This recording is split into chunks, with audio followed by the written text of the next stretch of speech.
Hey Siri, start recording mode. Just a sec. Done. Takes a while. Well, at least I don't have to run around everywhere turning on all the switches. How's it going, everybody? This is BeatTheBush. In another month or so, it's going to be my 3-year anniversary of quitting engineering. That's right, 3 years ago, I handed in my resignation letter, walked out of that door, and never walked back in. This is kind of crazy. Today, I'm going to talk about my experience so far and my career perspectives going forward.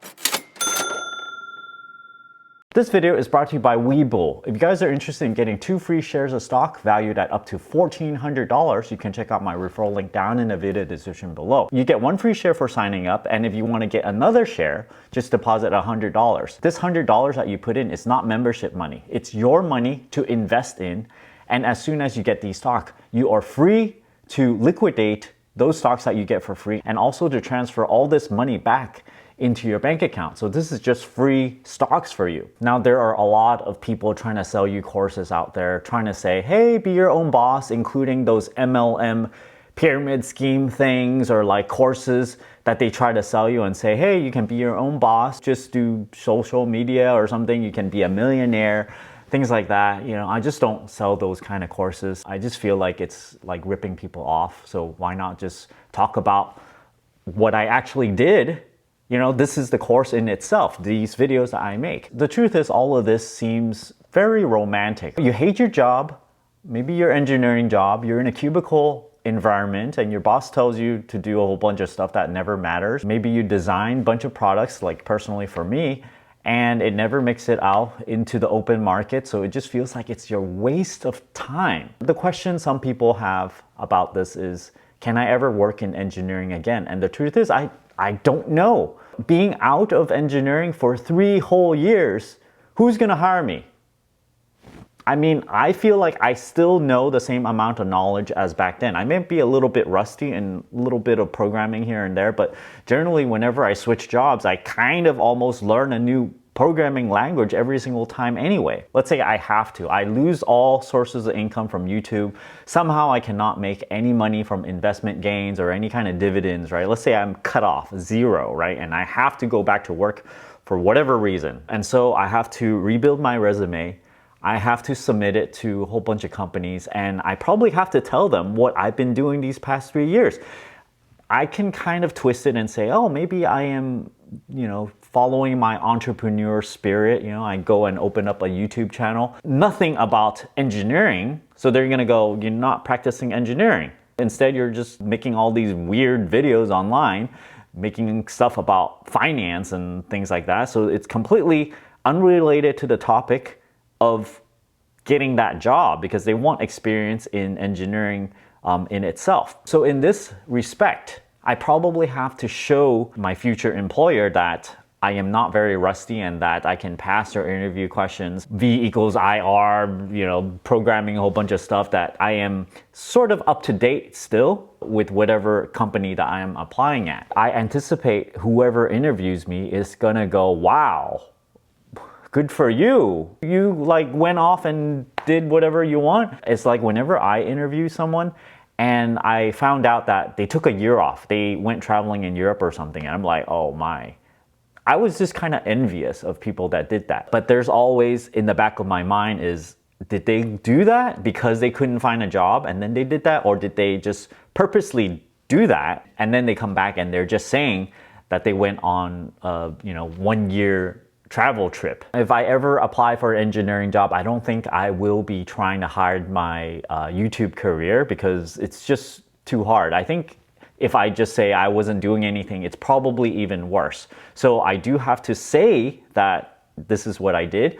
And even if I didn't, right? Let's say I said I was unemployed for 3 whole years, someone's gonna find out.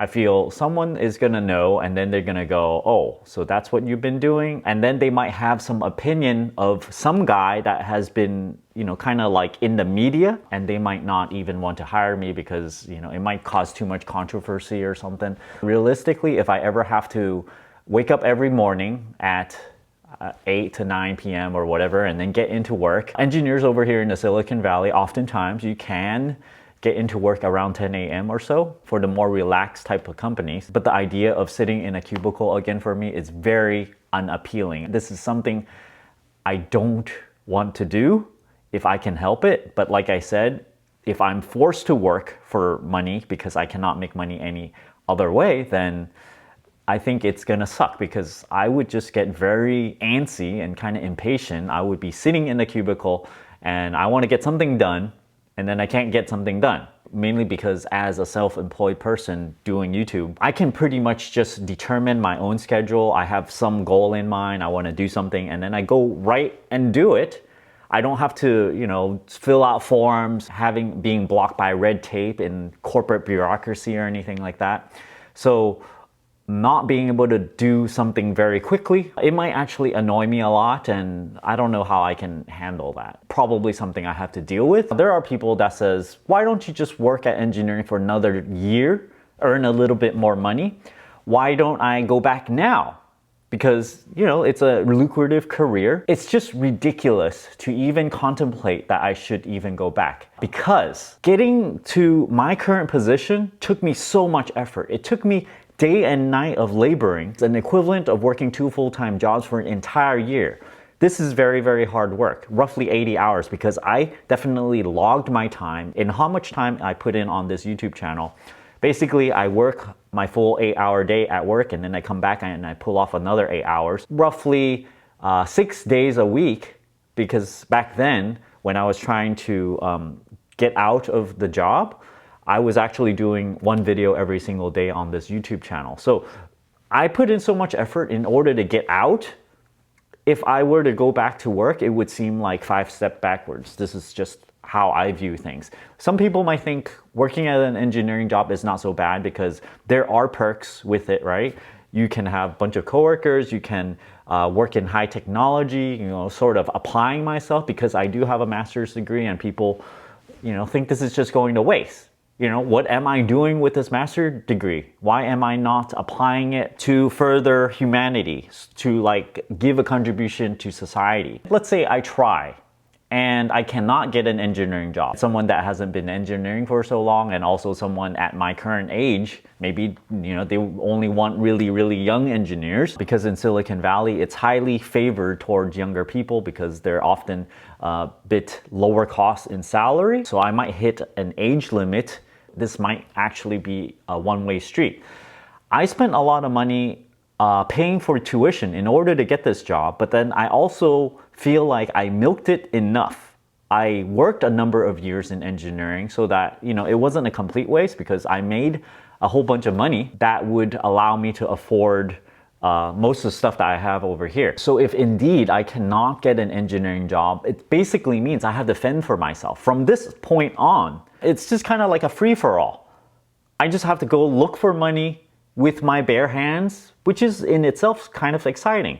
If YouTube disappears, maybe I might have to start a business. Maybe I need to design some product, which I possibly could, and then go sell those on eBay, on Etsy or something. I have a bunch of other skills that I can fall back on. I can fix cars, I guess. I can be an electrician. I guess I can consult.